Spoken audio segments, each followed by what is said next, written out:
Welcome to this second session on this prodrugs. So let us revise a few PPTs which we have revised just in a few seconds before that. This is actually we have discussed about the introduction of a prodrug, that prodrugs are the compounds which are inactive themselves, and but they will, once they will enter into the body, then they will become the active molecules.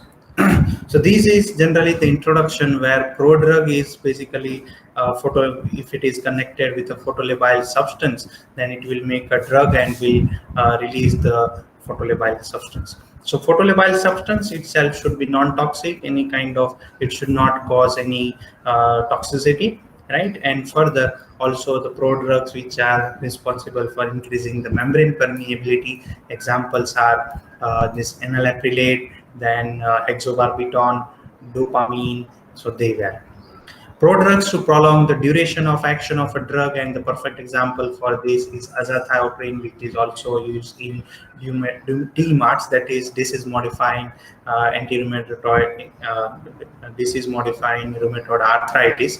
So they are also used for this purpose, and diazepam and cyclophonyl palmoate and flufenazine, this lipophilic ester of flufenazine, and aspirin. So the aspirin is basically to reduce the side effects and toxicity of a particular drug. So, and that way we can reduce this toxicity such as gastric bleeding during this. So friends, there's prodrugs which are masking the side effects and toxicity. So let us go to this one. Already we have seen the aspirin in the last session. In this session, we are going to discuss more about on some other agents such as propargyline is the one.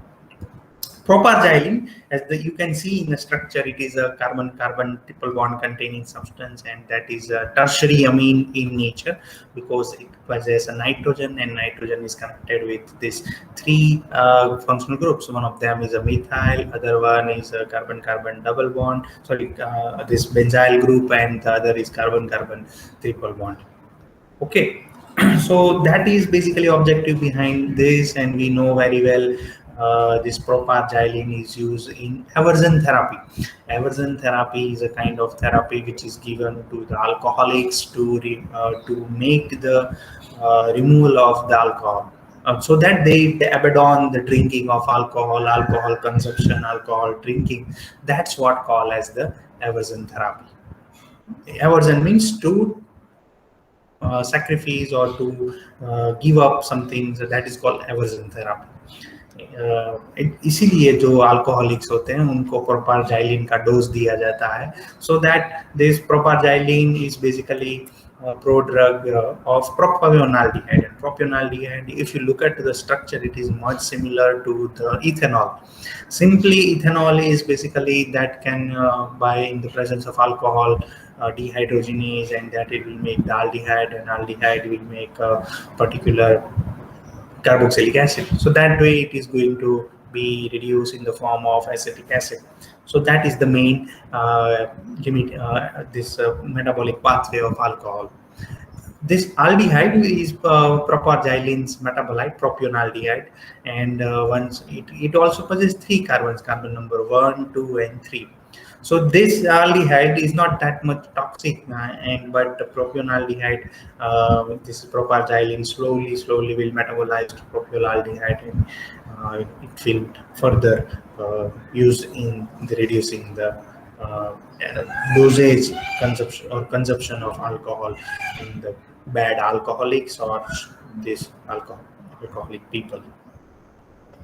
Okay, so another prodrug approach which can be used for reduction of the toxicity of a molecule, let us say cyclophosphamide. So cyclophosphamide is basically a successful non-toxic prodrug which can be taken orally, can be given through oral cavity to the patient, cancerous patients having a cancer, and it is also termed as anti-neoplastic drug. Now, how this drug is also showing its anti-cancer activity. Cyclophosphamide is basically metabolized to, let us say, in the presence of CYP2B6 and CYP3A4 enzymes, that will be metabolized to carbinolamine, and carbinolamine further it will be metabolized to this aldehyde containing aldophosphamide. So cyclophosphamide is inactive, but aldophosphamide is active. Cyclophosphamide does not show any anti-cancer activity, but aldophosphamide can show anti-cancer activity. Here, this aldophosphamide, further it will undergo metabolism. So that way, to reduce the side effect of this aldophosphamide, cyclophosphamide is a prodrug that is used. For कैसे वो किया है उसका this cycle is made through this although it was cyclophosphamide is a 6-member, contains this 6-member cyclic ring, and in the ring heteroatoms nitrogen, phosphorus and oxygens are present. This here it is also, but only the difference is that in the presence of CYP2B6 and CYP3A4 enzyme, this position of this cyclic ring will be hydroxylated. And in the presence of aldophosphamide, this cyclic ring will undergo open up, and the opening of the ring will taken from here, so that this the bond between carbon and nitrogen will undergo breakdown.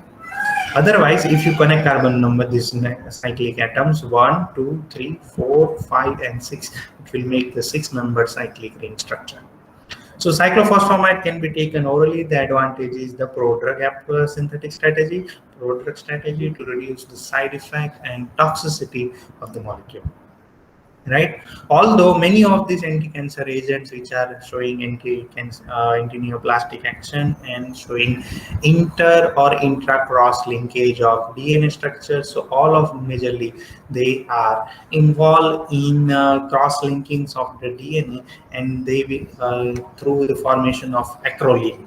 Acrolein is a toxic metabolite, and basically to treat this or to nullify the toxicity of this metabolite, sodium mercaptoethane sulfonate, so that is called as MESNA. So that is also given in combination with cyclophosphamide, or similarly this another substance whose name is N-acetylcysteine, that is given in combination to reduce the hemorrhagic cystitis, which is the side effect of aldophosphamide because of this acrolein. Okay, so this is again given in this pharmacology by Rung and Dale. You can visualize that, you can read that book for further information on prodrug, this cyclophosphamide. Another prodrug is now let us shift from anti-cancer to antiviral, and let us visit another new therapeutic molecule. These are no more than acyclovir and penciclovir. So acyclovir and penciclovir, basically penciclovir is the prodrug of acyclovir, or we can call it like that because all of them are the prodrugs, and they are drugs, non-toxic drugs, which are selective for virally in non-infected cells, because they will be activated by the viral enzymes in the cells. Right. So acyclovir and penciclovir, basically these are the prodrugs for this, which can be reduced, which can be used for further this way. So now let us go to another approach, that is for water solubility. Why we require water solubility?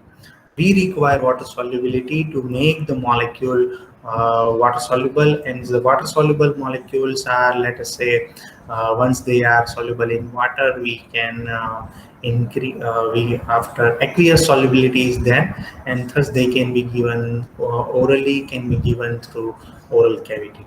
Right. So here these are basically useful for chloramphenicol. This is another antibacterial agent, and that is involved in let us say the transcription and translation process, to hinder the transcription and translation process of microorganisms. So that is the main advantage of this. And this chemically it possesses this nitrophenol ring in its structure, which is composed of this nitroyl features in its chemical structure. Right. So if this R, which is basically hydrogen, so it is a structure of chloramphenicol, and if this R is 16 carbon containing this palmitic acid, then it is simply basically called as palmitic acid. And if this R is again ester group is there, so 5 carbon containing this succinic acid is there. So that way this is basically succinic acid. So two salts of this chloramphenicol is there, although chloramphenicol generally it is given through intravenous injection and also, but because of the salts it is available in the form of water solubility will be enhanced in the case of succinic acid, and thus succinic acid increases the solubility of chloramphenicol because of the presence of extra carboxylic acid, and palmitic acid is basically decreases the solubility of chloramphenicol on the tongue, and thus it will reduce the bitter taste of this one. Okay, and both of these are basically can be used for previously it was used for IV injection, but chloramphenicol succinate that increases the water solubility, chloramphenicol palmitate that decreases the water solubility, and thus the bitter taste on the tongue that can be avoided. Not only bitter taste, but it is also said that the same molecule is generally giving the metallic taste, and thus it can show this side effect. Okay, so this is a perfect example for us to control the water solubility, whether to increase the water solubility or to decrease the water solubility, right? So by decreasing water solubility, it will be less soluble on the tongue, and thus there will be no taste sensation on the tongue, so we can avoid the bitter taste, right? So thus this way this chloramphenicol is a useful to control the water solubility by making its ester salt with the help of this fatty acids, palmitic acid and succinic acid, right? Then this is related to the somehow kinds of injection pain which are associated with some of the injections because of the poor solubility of a drug at the site of injection. Now let me clarify with you people that why there is a pain when the patient is given somehow injection.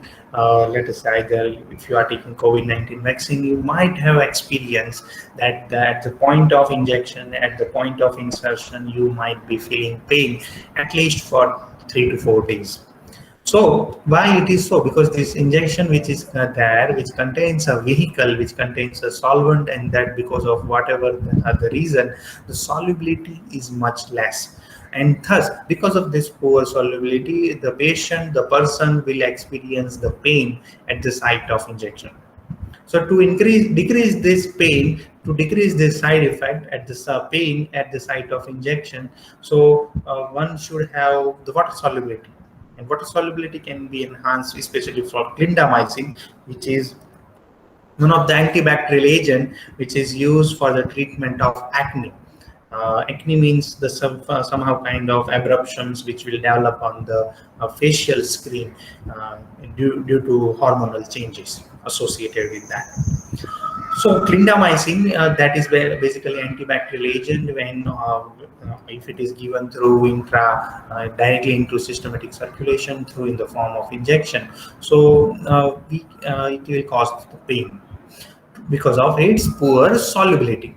Now, if we wish to increase the solubility of this drug, then we can make its phosphate ester, and phosphate ester of this drug is water soluble, and then also it can be applied in topical applications, in topical creams. So thus we can increase the water solubility of clindamycin. Now, coming back again to some another approaches which are called as prodrugs in targeting of the drugs. If we wish to selectively target a particular drug to particular molecule, then these prodrugs are highly useful. Let me give you one of the example that there are certain diseases in which, let's say, liver is failed or kidney is failed. Then why we are subjecting a particular dosage of a drug to the whole systematic circulation? So in this case, if you wish to target a particular drug, then this is also useful. Right, then let us say somebody has developed a colon cancer, so why not we can develop a particular therapeutics where only the drug will be localized into that selected portion of the colon, and then one can be treated with the help of this. So this can be possible also, prodrugs in targeting of a drugs. Here I am going to give the example of methenamine. Methenamine is generally used in urinary tract infections, the UTIs, and which is a stable and inactive compound at a pH more than 5. So at the pH of more than 5, this methenamine is generally inactive, will not show any kind of therapeutic action. But at the pH in greater than 5 in urine, this methenamine will undergo degradation to formaldehyde, and because of which has antibacterial properties. Right. So pH of blood is generally about 7.4. So hence methenamine passes around the body unchanged. Once it will come to the urine, then it will, because of the bacterial infections also, it will degrade to formaldehyde and will show its therapeutic action. So this is a structure of methenamine, and if you closely look at to this structure, so it looks like that it possesses at least 4 cyclic rings, and these 4 6-membered cyclic rings may contain more than more than 2 nitrogen. There are, exactly speaking, 3 nitrogens in this structure. Now, just like I told you that some people are having colon cancer, or let us say inflammatory bowel disease. So why not we are developing a selective drug which will go to particular site of the colon, and then it will exert its therapeutic action. So this is possible with the help of this succinyl sulfathiazole. That is basically kind of a drug which will undergo slow enzymatic metabolism, and thus this will be metabolized into sulfathiazole and succinic acid. Hence it will be slowly released into this sulfathiazole and succinic acid. So just I wish to highlight the succinyl sulfathiazole, which is basic because of the acidic functional group. The prodrug is ionized in the intestine, and that will be retained into this because of this acidic functional group. It will undergo ionization, O, COO minus, and H plus, and thus it is retained in the intestine. Prodrugs, and especially proton pump inhibitors, which are widely used as antacids. So some of the people have side effects, and they are generally involved. They are generally causing, and they are having acidity. Moment they are taking something into the food, into the gastrointestinal tract, and they will develop the acidity. So doctors will prescribe that before you take the food, kindly take a single dose of this aspirin, single dose of antacids. So people have different belief in taking the antacids and the proton pump inhibitors, H plus, K plus, ATPase pump inhibitors, especially this omeprazole, pantoprazole, and rabeprazole. So there are so many other prazoles, and all the prazoles contain 6 5-membered bicyclic benzimidazoles, which is one of the major privileged scaffold in medicinal chemistry. So these are the prodrugs which are activated with the help of this, and they are activated in the stomach. Once they will go into the body, if you look at to this medicinal chemistry by Wilson and Giswold, it is very nicely given in this book that how these drugs will be activated in the acidic conditions of the stomachs, and they will be able to inhibit the enzyme H plus, K plus, ATPase enzyme to stop the secretion of gastric juice, gastric acid. Right. So thus they can also be used in targeting the stomach to control the acidity. Now, the last strategy which I wish to talk with you people regarding the increasing the stability of the molecule, and that is prodrug approaches to strategically to be used in increasing the chemical stability. Many of the molecules are unstable in the presence of somehow way. They will undergo degradation and will not be able to easily survive. So if we understand that what is the pathway behind this, that is making our drug to undergo degradation. Just like we have certain beta-lactamase inhibitors like clavulanic acid and many others. So what doctors are doing, let us say sometimes they are prescribing the combination of amoxicillin and clavulanic acid. So if both of them are given in combination, so it will reduce the side effect. There is a less chances of development of resistance against these particular agents. So ampicillin basically decomposes in this ampicillin, which is over here. So that basically decomposes in a aqueous solution as a result of this intramolecular chain. So sometimes what happen that in this intramolecular chain of amino group on the beta lactam 4-membered cyclic ring, so that is possible. The nitrogen itself will attack this nucleophilic nitrogen will attack on this carbonyl carbon, and that will cause the degradation of 4-membered cyclic ring. So to avoid the degradation of this 4-membered cyclic ring, what we can plan, let us lock this nitrogen with the help of acetone. Okay, so with the help of, if we treat the ampicillin and acetone, then we can lock this nitrogen. Now this locked nitrogen will not be able to undergo degradation, but in the presence of enzymatic effect, this unlock will be unlocked in the human system by giving this drug called hetacillin. So slow administration, once the prodrugs hetacillin has been administered, then slowly hetacillin will decompose to release the ampicillin and release this acetone. Okay, so thus we have stabilized ampicillin with the help of this locked nitrogen by making the locking this nitrogen with the help of acetone and ampicillin. Right, so body में जाएगी ये drug, ampicillin will be released, and thus it will be able to show its therapeutic action. There are some, maybe I have not covered all the approaches which are used in prodrugs strategically, but a few of the approaches I have discussed in this presentation.